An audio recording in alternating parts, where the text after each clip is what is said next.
حضرت ابو ہریرہ رضی اللہ تعالی عنہ راوی ہیں، وہ کہتے ہیں حضور پر نور صلی اللہ علیہ وسلم نے ارشاد فرمایا کہ سخاوت جنت میں ایک درخت ہے، پس جو شخص سخی ہوگا وہ اس کی ایک ٹہنی پکڑ لے گا جس کے ذریعے سے وہ جنت میں داخل ہو جائے گا، اور بخل جہنم کا ایک درخت ہے، جو شخص شحیح یعنی بخیل ہوگا وہ اس کی ایک ٹہنی پکڑ لے گا یہاں تک کہ وہ ٹہنی اس کو جہنم میں داخل کر کے رہے گی۔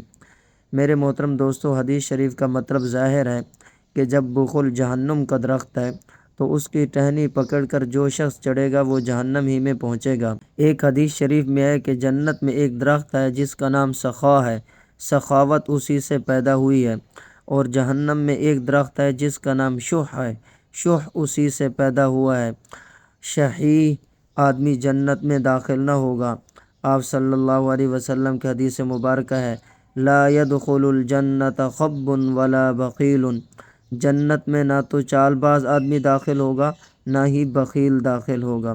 میرے محترم دوستو، یہ متعدد بار یہ پہلے بھی معلوم ہو چکا ہے کہ شح بخل کا اعلیٰ درجہ ہے۔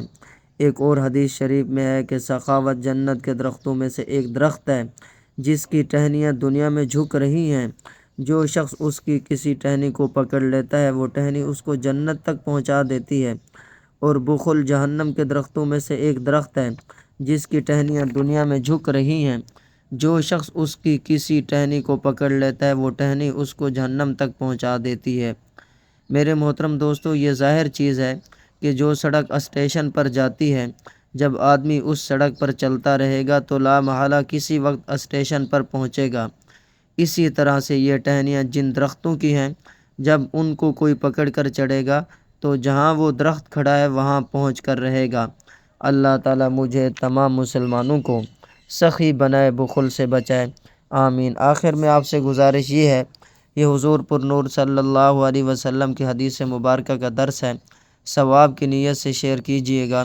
نیز آپ کو کوئی بھی دینی مسئلہ درپیش ہو وہ بھی استفسار کر سکتے ہو۔